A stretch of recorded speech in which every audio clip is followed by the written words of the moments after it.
सर्वांना जय हिंद. आज मी आंबेडकर चौकात आहे. हिंगोली जिल्ह्यामध्ये एक असा रस्ता आहे ज्या रस्त्यामध्ये लोक चालताना आपोआप आंधळे होतात. त्यांना कोणत्याच प्रकारची घाण दिसत नाही, कोणत्याच प्रकारची खाणी होत नाही. असं हिंगोली जिल्ह्यामध्ये एक रस्ता आहे. आणि खरंच डोळे असून आंधळ होणं आणि चमत्कार आहे की सत्यता आहे, आपण तपासून पाहूया की या रस्त्यावर लोकांना कसं काय दृश्य घाणेरडं दृश्य दिसत नाही.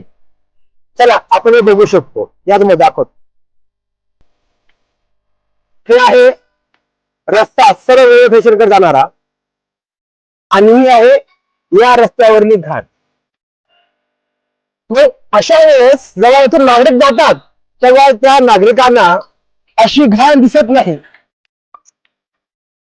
ही घाण यांच्या डोळ्याला दिसत नाही. मग याचा कोणत्या प्रकारची करणे केलेली आहे का? त्याचा कोणत्या प्रकारचं तोडगा केलेला आहे का?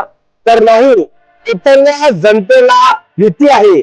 अगदी इथले प्रतिनिधित्व हे अतिशय बेकायदेशीरित्या वागणारे आहेत का असा प्रश्न उत्पन्न होतो. मग अशा वेळेस याच्या मनाची भीती आणि तोडगा काढण्यासाठी हा पर्याय की हे कोणता तोडगा नाही आहे. तुमची नजर स्वच्छ असेल तर तुम्हाला सगळ्या गोष्टी दिसतात. जसा मला दिसल्या तर तुम्हाला दिसल्या.